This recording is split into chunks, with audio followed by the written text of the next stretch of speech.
Hello, Waterloo Region. You're listening to Meet the Candidate on CKMS-FM Radio Waterloo. My name is Bob Jonkman. Today, we are not meeting a candidate. We're going to be presenting some election results. Yesterday, Monday the 28th of April 2025, was the 45th federal election, and things got turned on their ear. There's been an upset, more or less, in Waterloo Region, and some predicted results in the Waterloo Region as well. We'll go over that district by district, electoral district by electoral district, and just see what the results are. I have a quick overview of the national results as well. We'll start with the first riding to be somewhat definitively declared as complete. That was the riding of Waterloo. Bardish Chagger, the incumbent Liberal candidate, seems to have won handily with about 34,000 votes, about 58%, 58.7% of the number of votes cast.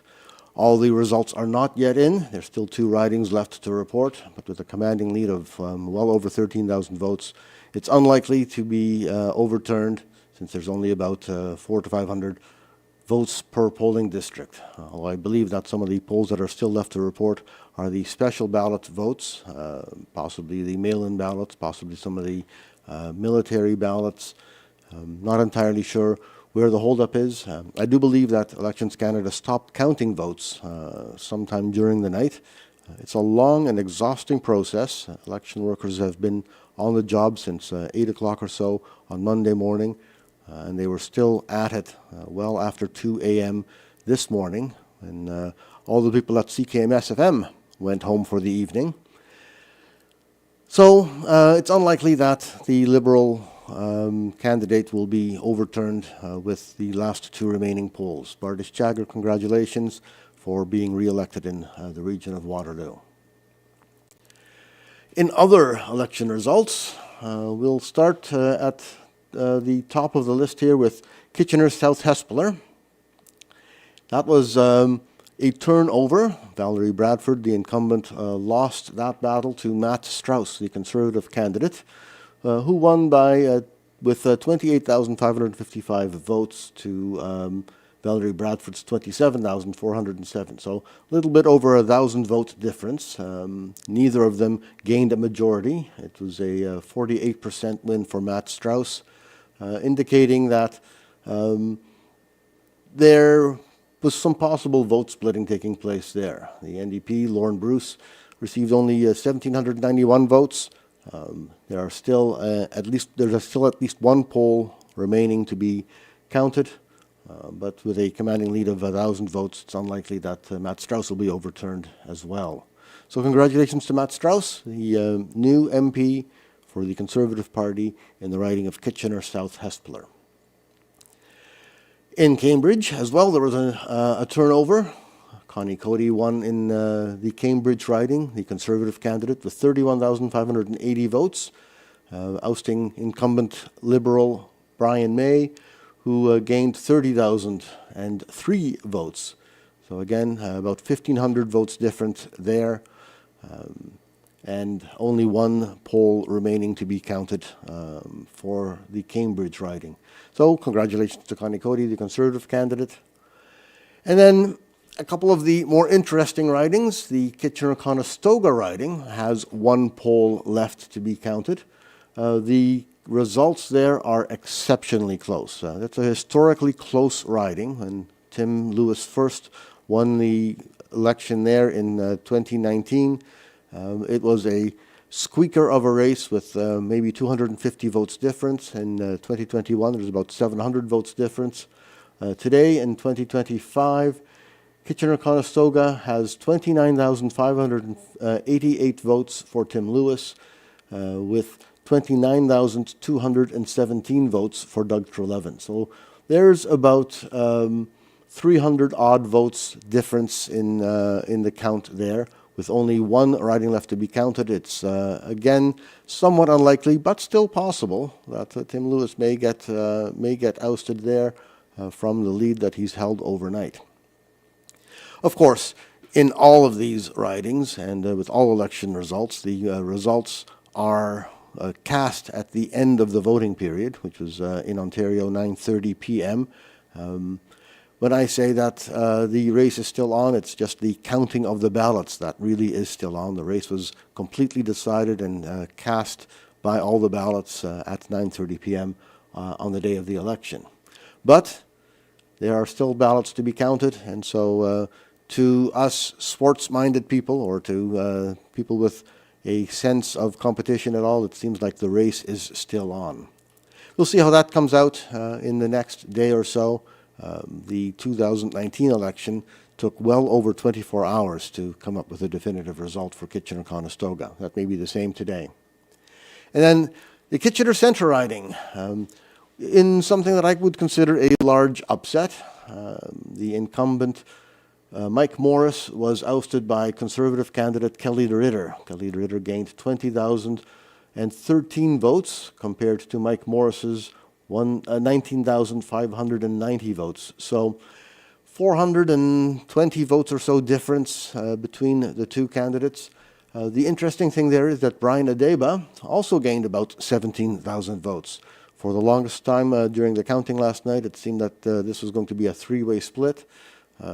And it turns out that this may definitely be a case of strategic voting or vote splitting taking place here. In almost every case, the strategic voting people have recommended people vote Liberal in order to keep out the Conservatives. And I'm sure that in Conservative circles, the idea was to vote Conservative instead of voting Liberal to keep out the Liberals. In a riding like Kitchener Centre, where the polls had indicated that Mike Morris had a commanding lead in the polling statistics at any rate, the strategic vote would have been for Mike Morris. But it turns out that not enough people made that strategic choice and voted for Conservative Kelly DeRitter instead. So congratulations to Kelly DeRitter. There is another poll left to be counted in the Kitchener Centre riding as well, but it's unlikely that that will be turned over with a lead of 400 and change more votes.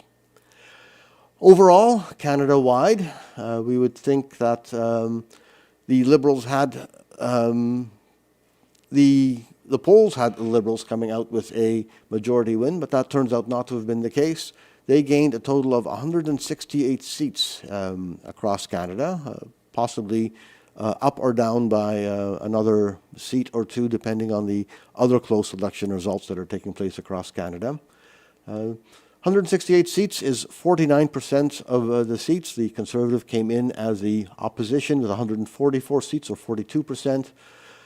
The New Democrat Party gained 7 seats, which means that they are no longer considered an official party in the House of Commons. That counts for about 2% of the number of seats. And Elizabeth May retained her seat in Sanish Gulf Islands.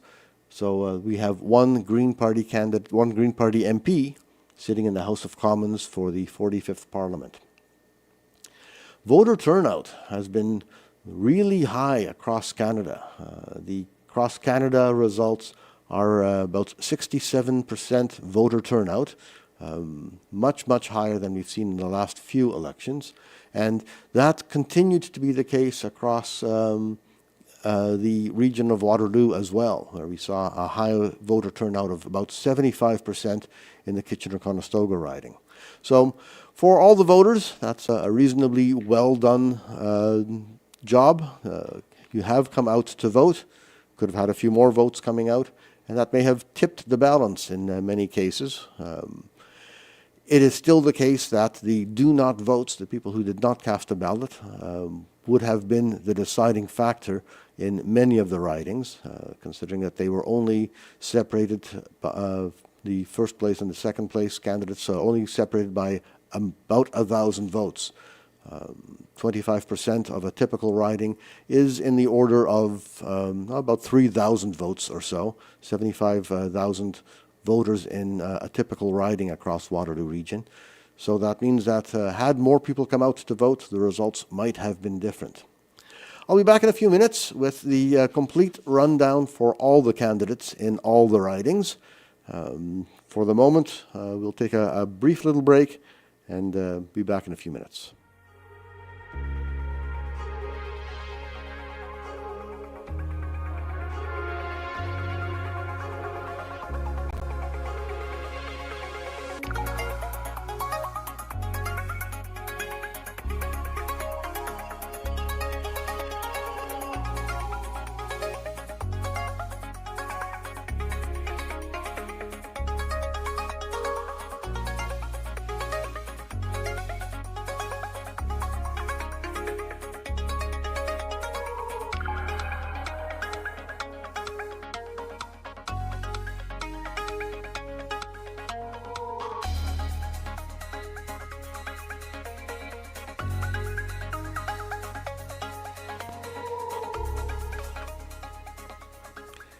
Listening to CKMS-FM Radio Waterloo, 102.7 on your FM dial, radiowaterloo.ca/listen on the internet, and we're YouTube live on our YouTube channel at Radio Waterloo. Giving some election results after an exciting day yesterday. We'll start at the top of the list again with Kitchener South Hespeler, and we'll just run down the standings between all the different candidates. Matt Strauss, candidate for the Conservative Party, came out as the new MP for Kitchener South Hespeler with 48% of the vote, 28,555 votes, followed by former incumbent Valerie Bradford, who had 27,407 votes. Lauren Bruce, the NDP candidate, had 1,791 votes. Ethan Russell, the Green Party candidate, 1,204 votes. Randall Williams for the People's Party had 379, and Kathleen Dewick from the United Party of Canada had a total of 95 votes. Voter turnout in the Kitchener South Hespeler riding was 68%, and there's still one poll to be counted, but unlikely to make a difference in those election results. For the riding of Cambridge, Conservative Connie Cody has been elected as the new MP with 31,580 votes, for a total of 48% of the voters' votes cast. Brian May, the former incumbent for the Liberal Party in Cambridge, had 30,003 votes. Jose de Lima, the New Democratic Party candidate, 2,168 votes. Lux Burgess for the Green Party of Canada, 1,043 votes. And Marxist-Leninist candidate Manuel Couteau, 109 votes. Voter turnout was 69% in Cambridge, and so far we have 214 of 215 polls reporting in Cambridge. Kitchener-Conestoga is probably not yet decided. 204 polls out of 205 having been counted. At the moment, Tim Lewis appears to be in the lead, 29,588 votes, a total of 48.2% of the votes cast. Conservative Doug Trelevin has gained 29,217 votes. So that is only a few hundred votes difference. He had 47.6% of the votes cast. 73% voter turnout in Kitchener-Conestoga. Possibly a high across the entire region, possibly a high across Canada. We may have some other election results from some tight ridings a little bit later as well. In Kitchener Centre, Kelly DeRitter, the Conservative candidate, came out on top with 20,013 votes for only 34% of the votes cast in Kitchener Centre. Mike Morris, the former incumbent for the Green Party, 19,590 votes. Brian Adeba, a close third, 17,021 votes. Heather Zaleski for the New Democrat Party, 1,142 votes. Wasia Rahimi for the People's Party of Canada, 333 votes. Ellen Papenburg gained 111 votes for the Animal Protection Party. And Margarita Dyke for the United Party of Canada had 98 votes. 212 polls out of 213 reporting. Total voter turnout was 67%. And then In the most stable riding of them all, Bardis Chagger, the Liberal incumbent for Waterloo, came out with 34,197 votes for a total of 58.7% of the votes cast. Nassim Boutros, the Conservative candidate, trailing with 19,394 votes for 33% of the votes cast. Helene Chow for the New Democrat Party, 2,404 votes. Simon Guthrie for the Green Party of Canada, 1,503 votes. People's Party of Canada, Douglas Ross, gained 332 votes. Independent, Val Nieckman, 171 votes. Santa Claus Chatham for the Party Rhinoceros, the Rhinoceros Party of Canada, 115 votes. Independent Hans Roach with 93 votes, and Independent Jamie Harry, 72 votes total. Voter turnout in Waterloo was 66.79% of the votes of the voters, eligible voters, and 2 polls left to be reporting in 216 out of 218 polls reporting in the region in the electoral district of Waterloo. That sort of summarizes the local election results for Waterloo Region. We have turned from a Liberal region where we had 4 Liberal candidates or 4 Liberal MPs with 1 Green MP into a Conservative region with 4 Conservative MPs and 1 Liberal. No longer a bellwether riding for Canada, where the Liberals are now going to be forming a minority government with about 167 seats in the House of Commons. That summarizes the election results. We will have those election results posted on our website, radiowaterloo.ca/MTC. You should have all the candidates that came into the studio. Many thanks to those candidates who came in and spent 25 minutes in the studio to give their party platform. Many thanks to the election crew last night. PJ Smith, Mason Tickle, Dwayne Jennings on the numbers, and Dan Keller, our reporter out in the field. And many thanks to the NCRA, the National Campus and Community Radio Association, for putting on a national election results offering for campus and community stations all across Canada. We were very fortunate to be able to participate in that and managed to do a fairly decent job of reporting, if I do say so myself, for the election results for 2025. My name is Bob Jonkman. Having produced the Meet the Candidate show, this is the last episode, until the next election at any rate. We'll see you then.